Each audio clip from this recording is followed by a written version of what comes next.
Here we are going to study about class 11th का पहला chapter जो है वो है क्या, some basic concept of chemistry. क्या पढ़ेंगे हम?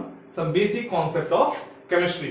उससे पहले आज हम पढ़ लेते हैं कि भाई केमिस्ट्री होता क्या है ना, केमिस्ट्री होता क्या है। अब केमिस्ट्री के बारे में जब बोलते हैं तो केमिस्ट्री वह चीज है या फिर वह ब्रांच है साइंस का जो कि तुम्हें क्या बता देता है, तुम्हें कंपोजिशन के बारे में स्टडी कराता है कि किस मैटर में या फिर किसी कंपाउंड में कि किसी सब्सटेंस में कि कितना कितना कंपोजिशन है, क्या क्या चीजों से मिलके बना होता है, वह क्या बताता है, कौन बताता है? केमिस्ट्री बताता है। और केमिकल के स्टडी भी बताता है। क्या बताता है? केमिकल का स्टडी बताता है। चलो हम ये बता दिया मैंने कि क्या होता है केमिस्ट्री। चलो उसके बाद हम आते हैं क्या कि मैटर के बारे में। सबसे पहला क्वेश्चन या फिर सबसे पहला टॉपिक कि भाई मैटर क्या होता है। मैटर इज अ सब्सटेंस और matter is defined as the thing which can occupy spaces and possess some mass। क्या बोला मैंने? स्पेस और मास जो भी अगर ऑक्यूपाई करेगा उसे हम क्या कहेंगे? मैटर कहेंगे। क्या कहेंगे? मैटर कहेंगे। ध्यान से सुनिएगा, मैं एक बार और बता देता हूं। मैटर वह चीज है जो कि स्पेस ऑक्यूपाई करे और मास, कुछ मास जो है पोजेस करे। चलो एग्जांपल लेते हैं। आयरन जो है यानी कि Fe जो है वो एक मैटर है। क्या है? मैटर है। क्या एक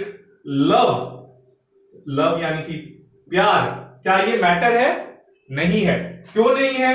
इसके दो कारण हैं। क्योंकि ये कोई भी स्पेस ऑक्यूपाई नहीं करता, स्पेस ऑक्यूपाई नहीं करता। दूसरा, ये मास भी नहीं पोजेस करता। That's why this love is not termed as matter where iron is termed as matter। चलो मैटर के बारे में हमने पढ़ा। अब मैटर देखिए, मैटर का फिजिकल स्टेट में तीन फिजिकल स्टेट्स होते हैं। क्या होते हैं? तीन फिजिकल स्टेट होते हैं। पहला सॉलिड, दूसरा होता है लिक्विड, देन होता है gas. Solid state, liquid state and gaseous state. चलो हम आते हैं सॉलिड स्टेट पे। Solid state, a substance is said to be solid if it possess definite volume। ध्यान देंगे, definite volume and definite shape। क्या बोला?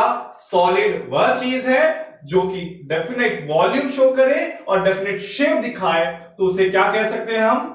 Solid कह सकते हैं।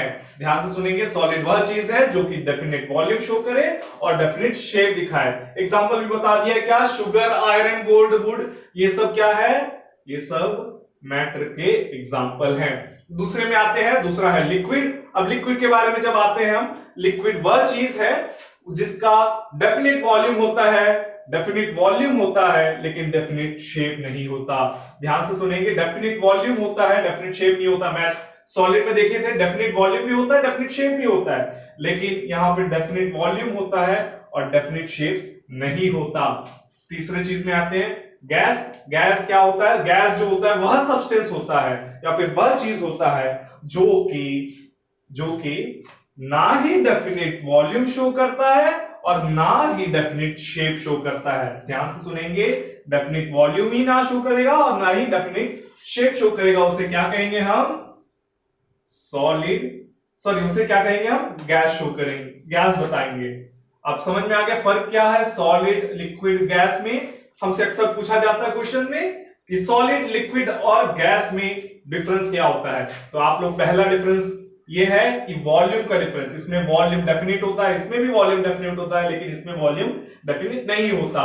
इसमें शेप डेफिनेट नहीं होता, इसमें भी शेप नहीं डेफिनेट होता और इसमें भी शेप डेफिनेट नहीं होता। ये होता है मैटर। चलो नेक्स्ट में आते हैं।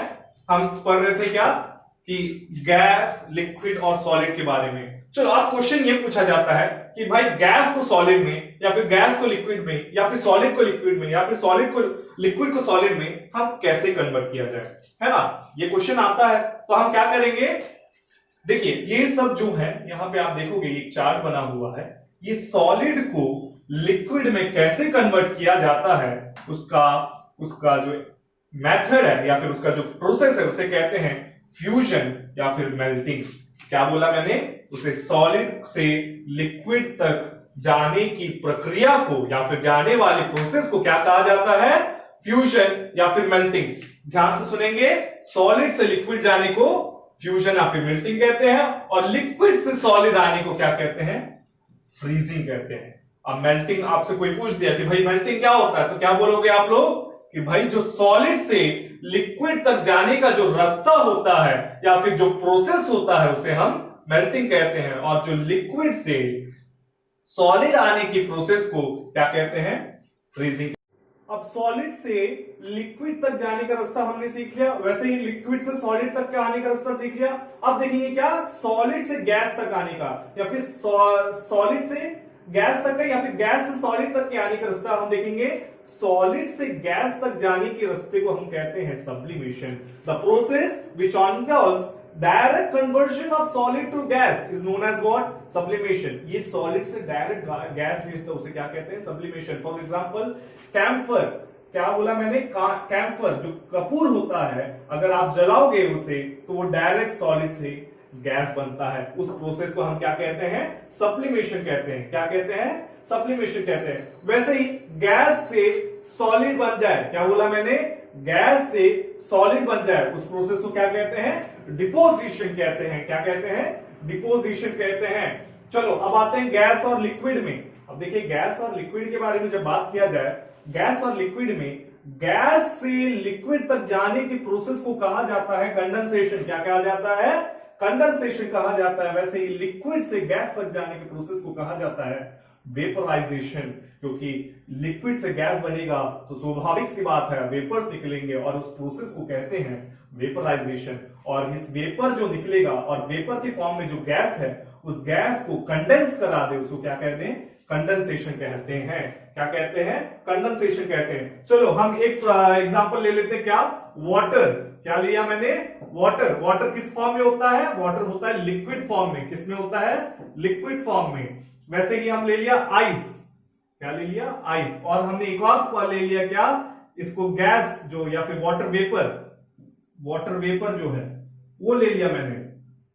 तो ध्यान से सुनेंगे, water vapour, water, ice and water vapour, ये लिक्विड होता है, ये सॉलिड होता है, और ये गैस होता है। इस वाटर से आइस तक, यानी कि लिक्विड से सॉलिड तक जाने वाली प्रोसेस को कहते हैं क्या, फ्रीजिंग कहते हैं। वैसे ही आइस से गैस तक जाने की प्रोसेस, यानी कि सॉलिड से गैस तक के जाने की प्रोसेस को क्या कहते हैं, सब्लिमेशन कहेंगे। हालांकि बहुत रेयर केसेस में देखा गया है कि आइस से गैस डायरेक्ट जाते हुए, क्योंकि आइस से लिक्विड, लिक्विड से ही गैस बनता है। ठीक है, हम तो एग्जांपल के लिए, सीखने के लिए समझ रहे हैं कि सब्लिमेशन होता है, और देन गैस से आइस, यानी कि गैस टू सॉलिड, इसको क्या कहते हैं, इस प्रोसेस को कहते हैं गैस, यानी गैस से सॉलिड तक जाने को डिपोजिशन कहते हैं। क्या बोला मैंने, डिपोजिशन कहते हैं। आइस से, यानी कि सॉलिड से लिक्विड तक जाने की, सॉलिड से लिक्विड तक जाने की क्या बोलते हैं, मेल्टिंग कहते हैं। क्या कहते हैं, मेल्टिंग कहते हैं। और ये आप, ये चार्ट को आप ध्यान से देखेंगे और इसको सीख लेंगे। चलिए नेक्स्ट चीज पे आते हैं। नेक्स्ट, अब आपसे कभी भी कहा जाए कि भाई मैटर तो होता है, लेकिन मैटर कितने प्रकार के होते हैं और कैसे होते हैं, उसके बारे में भी हम सीख लेंगे।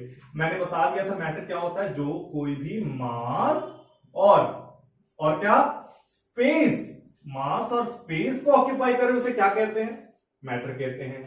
दूसरा, मिक्सचर क्या होता है, खाने वाला मिक्सचर आप लोगों ने देखा होगा कि मिक्सचर क्या होता है भाई, जो मिक्सचर वह चीज है जो कि बहुत सारी चीजों से मिलकर बना होता है, बहुत सारी चीजों से मिलकर बना होता है। वैसे ही मिक्सचर भी 2-3 कंपाउंड या फिर 2-3 चीजों से मिलकर बना होता है, उसे क्या कहते हैं, हम मिक्सचर कहते हैं। प्योर सब्सटेंस ये कहते हैं कि जब कभी भी वह जो होता है वो बहुत ही प्योर स्टेट में पाया जाता है, उसे क्या कहते हैं, प्योर सब्सटेंस कहते हैं।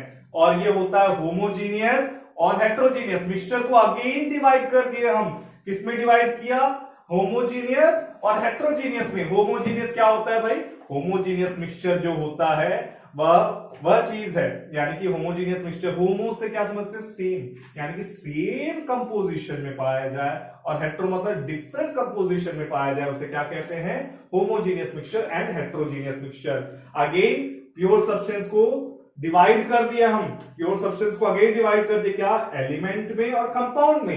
एलिमेंट और कंपाउंड में क्या होता है डिफरेंस, बहुत ध्यान से सुनेंगे, बहुत ज्यादा कंफ्यूजन होता है हम लोगों को कि भाई एलिमेंट और कंपाउंड जो होता है वो सिमिलर होते हैं, और हालांकि हम लोग को लगता है कि ये दोनों तो सेम चीज है। नहीं, element H is an element, यानी कि ये एक ही एटम से मिलकर बना होता है, लेकिन CO2 इज एन कंपाउंड, यानी कि ये एक एलिमेंट यानी कि एक ही एटम से मिलकर बना होता है, लेकिन ये डिफरेंट यानी कि डिफरेंट एलिमेंट से यानी कि डिफरेंट एटम से मिलकर बना होता है, क्योंकि यहाँ पे कार्बन भी है, ऑक्सीजन भी है।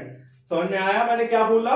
यहाँ पे आप लोग ध्यान से सुनेंगे, एलिमेंट और कंपाउंड का डिफरेंस समझ गया। वैसे ही एटम और मॉलिक्यूल में एक H is an atom whereas H2 is a molecule, यानी कि यहाँ पे एक से ज्यादा एटम मिलकर बने हो उसे क्या कहते हैं, मॉलिक्यूल कहते हैं। चलो नेक्स्ट हम आते हैं, नेक्स्ट है प्रॉपर्टीज ऑफ मैटर, कि भाई मैटर के क्या क्या प्रॉपर्टीज को हम देखें जिससे पता चले कि भाई ये कौन सा मैटर है। उसे पता करने के लिए हम दो चीजों को देखते हैं, हम अक्सर दो चीजों को देखते हैं।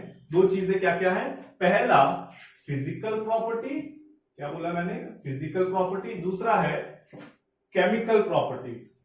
केमिकल प्रॉपर्टीज और फिजिकल प्रॉपर्टीज में डिफरेंस क्या है मैं आपको बता दूं। फिजिकल प्रॉपर्टी जो होता है हम उसके फिजिकल कैरेक्टर्स को देखते हैं, यानी कि ओडर यानी कि स्मेल उसका जो होता है वो, कलर देखते हैं, उसका कलर क्या है भाई, वो सॉलिड कैसा है यानी कि उसका स्टेट क्या है, कि वो लिक्विड है कि क्या है, गैस है कि लिक्विड है कि सॉलिड है, वो देखते हैं हम। उसके बाद उसका क्रिस्टलाइन है कि पाउडर्ड मिक्सचर है, वो सब क्या अंडर में आता है, फिजिकल क्वांटिटी में। शायद आप लोगों को 11th में आप लोग करेंगे एनालिटिकल केमिस्ट्री में, सॉल्ट एनालिसिस करेंगे। सॉल्ट एनालिसिस में आप ये सब देखा जाएगा किया कि फिजिकल प्रॉपर्टी क्या क्या होता है, फिजिकल प्रॉपर्टी को आप नोट डाउन करेंगे। देन आता है केमिकल प्रॉपर्टीज। केमिकल प्रॉपर्टीज में आप किसी ना किसी मेटल के साथ रिएक्ट करते हैं, शायद हो सकता है आप वाटर के साथ रिएक्ट करा दो, हो सकता है आप सल्फ्यूरिक एसिड के साथ रिएक्ट करा दो। अब जिस जिस के साथ रिएक्ट कराओगे उसका रिएक्शन मिलेगा। इससे केमिकल प्रॉपर्टी से मुझे क्या पता चल जाएगा कि ये सोडियम है कि क्लोरीन है ना, सोडियम है कि क्लोरीन है। इससे मुझे केमिकल प्रॉपर्टी से भी पता चल जाएगा, और फिजिकल प्रॉपर्टी से मुझे बाहरी से मुझे कैसे दिखता है, शायद हो सकता है ये ब्लू है तो ये कॉपर हो सकता है। इससे मुझे केमिकल प्रॉपर्टी से मुझे ये सब पता चल जाता है। सो ये था हमारा क्या, प्रॉपर्टीज ऑफ मैटर। आज हमने मैटर के बारे में पढ़ा, प्रॉपर्टीज ऑफ मैटर पढ़ा, उसके स्टेट पढ़े, और मैटर को किस किस वे में उसको क्लासिफाई किया है वो भी हमने पढ़ा। नेक्स्ट क्लास में हम यूनिट्स एंड मेजरमेंट और जो सबसे ज्यादा इंपॉर्टेंट डेफिनेशंस है, जो कि इस चैप्टर में रिलेटेड डेफिनेशंस है, उसके बारे में हम करेंगे।